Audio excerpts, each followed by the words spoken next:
Hello students, हम पढ़ रहे हैं स्प्रेडशीट के बारे में। कैल्क सॉफ्टवेयर है जो आपके सिलेबस में है। This is Libre Office Calc software जो as a M S Excel की तरह ही काम करता है, जैसे आप लोग एम एस एक्सेल में काम करते हैं। लास्ट वीडियोस में हमने रो कॉलम्स के बारे में पढ़ा था, रो कॉलम की रेंजेस के बारे में पढ़ा था, फॉर्मूला कैसे एंटर करते हैं, डिफरेंट फंक्शन कैसे यूज़ करते हैं। अब हम इसमें देखेंगे फॉर्मेटिंग दी वर्कशीट। जो वर्कशीट होती है उसके अंदर हम फॉर्मेटिंग कैसे कर सकते हैं। The cell holds any type of the data in the spreadsheet. अगर हम बात करें कि शीट के अंदर जो भी सेल होता है उसके अंदर किसी भी टाइप का डेटा हो सकता है। The data can be number, the data can be text. तो cell data can be formatted using formatting tool bar. अगर आपको सेल को फॉर्मेट करना है तो आप उसको किसके थ्रू करोगे? फॉर्मेटिंग टूल बार के थ्रू या फॉर्मेटिंग विंडो के through. It is also possible to format the cell using format cell dialog box as shown in the figure। या फिर आपके पास सेल डायलॉग बॉक्स आ जाएगा, ये देखिए नीचे दिखा रहे हैं आपको, उसके थ्रू कर सकते हैं आप। वो कैसे ओपन होता है? The format cell dialog box can be open using format and cells. Format tab पे जाएंगे और सेल्स पे क्लिक करेंगे। फॉर्मेट मेन्यू कि फॉर्मेट मेन्यू पे जाएंगे, या फिर आप ये भी कर सकते हैं, राइट क्लिक करेंगे सेल के ऊपर। राइट क्लिक करने के बाद आपको सेल के ऊपर राइट क्लिक करने के बाद आपके पास वेरियस ऑप्शन ओपन होंगे। आपको सिर्फ फॉर्मेट पे क्लिक करना है। फॉर्मेट पे क्लिक करते ही आपके पास ये डायलॉग बॉक्स ओपन हो जाएगा। देखिए सेल पे जाओगे, जिस सेल पे भी आपको फॉर्मेटिंग करनी है उस सेल पे राइट क्लिक करोगे, उसके बाद फॉर्मेटिंग पे जाओ, फॉर्मेट पे जाओगे। फॉर्मेट पे क्लिक करने के बाद आपके पास फॉर्मेट सेल का ऑप्शन आएगा, तो ये डायलॉग बॉक्स इसमें ओपन हो जाएगा। देखो इसमें फॉर्मेटिंग टूल में बहुत सारी चीज़ें होती है जो जिसके थ्रू आप फॉर्मेटिंग कर सकते हो सेल की। फॉर्मेटिंग का मतलब क्या होता है स्टूडेंट्स? मैंने आपको शुरू से बताया है कि कोई भी टेक्स्ट है उसके अंदर चेंजेस करना, एडिटिंग करना, इसका फ़ॉन्ट चेंज करना, साइज चेंज करना, बोल्ड इटैलिक करना, अलाइनमेंट करना, उनको कलर सेट करना, तो ये सारा हमारा फॉर्मेटिंग में आता है। तो इसमें अब ये बता रहा है कि सेल की फॉर्मेटिंग कैसे करेंगे। सेल की फॉर्मेटिंग टूल में देखो font, font size, bold italic, underline, left alignment, center alignment, ये सारे ऑप्शंस आते हैं। अब ये बताएगा कि कैसे हमें फॉर्मेट करना है सेल को। Use of dialog boxes to format value. देखो अगर हमने ये जैसे ये डायलॉग बॉक्स यूज़ किया है फॉर्मेट सेल का, तो इसमें कैसे यूज़ करेंगे फॉर्मेटिंग करने के लिए? डायलॉग बॉक्स जब आप ओपन करोगे फॉर्मेट सेल में जाके, तो उसमें क्या होगा? Tool bar can be use to find more about formatting a cell और रेंज ऑफ योर सेल। अलग अलग रेंज आ जाएगी। जैसे मान लो आप नंबर पे गए, नंबर पे जाने के बाद आपने देखो जर्नल पे क्लिक किया, तो अलग अलग रेंज आ गई है आपकी इसकी नंबर की। मान लो कोई नंबर है, आपने वो डेसिमल पॉइंट में लेना है, तो आप उसको डेसिमल में सेट कर सकते हैं कितने पॉइंट्स तक लेना है, या आपको उसको बिना डेसिमल के लेना है। डेसिमल मतलब जैसे 4.36, आपको 4 पॉइंट में आगे लेना है, तो वो सेटिंग कर सकते हैं हम इसमें नंबर में जाके। या फिर आपको नहीं लेना, सिंपल आपको 4 ही दिखाना है या 45 है, जैसे 45 ही दिखाना, आपको 45.05 नहीं दिखाना, तो उसके लिए भी आप सेटिंग कर सकते हो। देखो यहाँ पे नीचे ऑप्शन में दे रखा है decimal places, leading zeros. Decimal places की कितने प्लेसेस तक आपको दिखाना है? मान लो 45.034, 3 प्लेसेस हो गए, आपको 1 प्लेस तक ही दिखाना है या 2 तक दिखाना है, तो 45.04 हो गया। जितने प्लेसेस तक दिखाना है आपको यहाँ पे वो सेट कर देना है और ओके कर देना है।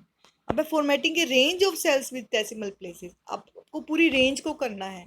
मान लो कि आपका ए वन से लेके D3 तक पड़ा है, आपको इस पूरी रेंज में फॉर्मेटिंग करनी है। तो आप क्या करोगे? उस रेंज को सिलेक्ट कर लोगे पहले। It may result in variant decimal places. In such cases it necessary to format the number a fix number of decimal places. देखो अगर हम वैसे लेके चले डेसिमल वैल्यूज़ को, तो अलग अलग वैल्यूज आती है। किसी की 4.03 है, किसी की 4.8 है, तो इस तरह से आपको क्या करना है, उसको सिंगल वैल्यू में, फिक्स वैल्यू में दिखाना है उसको। तो आप क्या करोगे? रेंज को सिलेक्ट कर लोगे। रेंज को सिलेक्ट करने के बाद वही सेम स्टेप जो आपने पहले यूज़ किए थे, राइट क्लिक करोगे रेंज को सिलेक्ट करने के बाद। रेंज कैसे स्टूडेंट्स? जैसे मान लो ये वाली है, यही रेंज लगा लेते हैं हम। इसमें क्या दिखा रहा है? देखो A2 से लेके A5 तक हमारे पास ये वैल्यूज पड़ी हैं, 1.6, 1.657, 4, 8.6। देखो इसमें एक तो सही है 4 वैल्यू, लेकिन कईयों में क्या है, डेसिमल वैल्यू बहुत ज़्यादा ले रखी है। लेकिन आपको इसको क्या करना है? सिंगल वैल्यू में, एक जैसी वैल्यूज में करना है। या तो आप सारों को बिना डेसिमल वैल्यू के कर दो, या फिर सारों को सिर्फ 2 पॉइंट्स तक कर दो। तो कैसे करेंगे इसको? पहले तो इस रेंज को सिलेक्ट कर देंगे। कौन सी रेंज है ये? जैसे A2 से लेकर A2 पे पड़ी है ना हमारी वैल्यू 1.6, और लास्ट वैल्यू कहाँ पड़ी है? A5 पे 8.6। 8.666 जो भी है ये, आपने क्या करना है, इस रेंज को सिलेक्ट करना है। मतलब A2 से लेके A5 तक आपने रेंज को सिलेक्ट कर दिया। उसके बाद आपने राइट क्लिक करके फॉर्मल सेल के जो डायलॉग बॉक्स है उसको ओपन किया। फिर नंबर टैब पर गए, जैसे ये मैंने दिखाया था आपको, ये वाला सेम ये डायलॉग बॉक्स ओपन होगा। नंबर टैब पर जाओगे। नंबर टैब पे जाने के बाद देखो आपके पास डेसिमल प्लेसेस की ऑप्शन आ रही है यहाँ पे। तो आपको डेसिमल प्लेसेस मान लो 2 सिलेक्ट कर दोगे आप। 2 सिलेक्ट करने के बाद क्या होगा, और ओके कर दोगे कि जो जितने भी यहाँ पे सारे नंबर आपने रेंज में सिलेक्ट किए थे सब 2 प्लेसेस तक दिखाएगा बस। फिर जैसे 4 का कुछ भी नहीं था तो 4.00 दिखा दिया, ठीक है। और 1.6 का 1.60 दिखा दिया। तो इस तरह से ओके कर दोगे तो ये क्या होगा, ये आपको 2 डेसिमल वैल्यू तक उसको ओपन करके दिखा देगा। नेक्स्ट है formatting a range of cells to be seen as a label, कि जैसे लेबल्स में हैं वैसे ही दिखे। जैसे टेलीफोन नंबर होता है, आपको पता होगा कि एसटीडी कोड जो होते हैं उसमें वो 0 से स्टार्ट होते हैं, but while entering the telephone number with the STD code first digit 0 disappears from the telephone number. अगर आप नॉर्मली, जैसे मान लो कोई भी कोड होता है, किसी का भी एग्जांपल लगा लो, कोई किसी सिटी का कोड है 01657, ठीक है।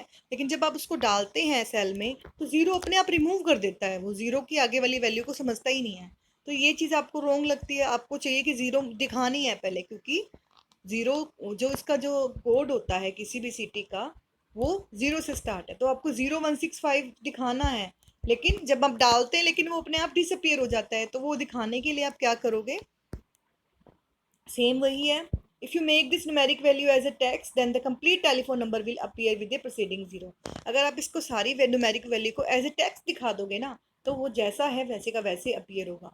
जैसे मान लो ये आपने पहले 0 में जैसे इसको लिखा हुआ था, आपने तो 0 में ही लिखा सबको, 01657 01654, लेकिन बाद में डिसअपीयर हुआ है। पहले क्या करोगे, आप इस रेंज को सिलेक्ट कर लोगे, ठीक है। कहाँ से, A2 से लेके A5 तक। सिलेक्ट करने के बाद वही आप फॉर्मेट सेल के डायलॉग बॉक्स पे जाओगे, नंबर टैब पे जाओगे और उसमें से टेक्स्ट को सिलेक्ट कर लोगे, ठीक है। जैसे पहले हमने डेसिमल वैल्यू सिलेक्ट की थी नंबर टैब से, अब उसको टेक्स्ट को सिलेक्ट करना है और ओके कर देना है। अब देखो, अब जो नंबर डाले हैं वो सारे के सारे 0 आप लगाइए आपने, तो 0 की 0 एज इट इज़ दिख रही है। तो आफ्टर फॉर्मेटिंग दिखा रखा है कि 0 एज इट इज़ आ रही है। अब है formatting of a cell range as a scientific. मान लो कुछ वैल्यूज ऐसी होती हैं जो साइंटिफिकली वैसे ही रहती हैं। जैसे मान लो कोई डेट है, डेट का फॉर्मेट आपने मान लो लगाया है कि मंथ डेट और ईयर आना चाहिए, या डेट मंथ और ईयर आना चाहिए। इस तरह से आप जैसे भी सेटिंग उसकी करना चाहते हैं वो वैसे ही रहे। जैसे मान लो 9th day of December 2018, in this spreadsheet application the user can change the date in many different format. तो आपकी मर्जी, आप उसको फॉर्मेट को अलग अलग चेंज, अलग अलग मतलब फॉर्मेट में चेंज कर सकते हो। जैसे देखो, पहले लिखा हुआ है 9/12/2018, फिर नेक्स्ट लिखा हुआ है संडे 9 दिसंबर 2018, 9/12/18, 12 सितंबर। तो ये अलग अलग तरीके से आप इसको सेट कर सकते हो। करना कैसे है, आपको पहले वो रेंज ऑफ सेल जहाँ भी आपको डेट लिखनी है उसको सिलेक्ट करना है। फिर वही फॉर्मेट डायलॉग बॉक्स में जाना है, नंबर टैब पे जाके आपको डेट की कैटेगरी को सिलेक्ट करना है। और डेट की कैटेगरी में अलग अलग फॉर्मेट बने हुए हैं जो आप देख रहे हैं, और उनमें से जो फॉर्मेट आप चाहते हो वो सिलेक्ट करना है और ओके कर देना है। तो उसी फॉर्मेट में आपकी डेट आ जाएगी। अब है फॉर्मेटिंग ये range of cell to display times. अब टाइम्स भी अलग अलग तरीके से हम दिखा सकते हैं। तो मिनट भी दिखाना है, सेकंड भी दिखाना है, ठीक है। किसी में सिर्फ हमें मिनट दिखाना है और AM PM भी दिखाना है उसको, ठीक है। तो ये चीज़ भी आप सही कर सकते हो। वही सेम आप सेल रेंज सेलेक्ट करोगे। मान लो आपने टाइमिंग जो है A2 से लेके A5 तक डाल रखी है, ठीक है। आप उसको सिलेक्ट करके, या एक एक करके आपको अलग अलग सिलेक्ट करना है।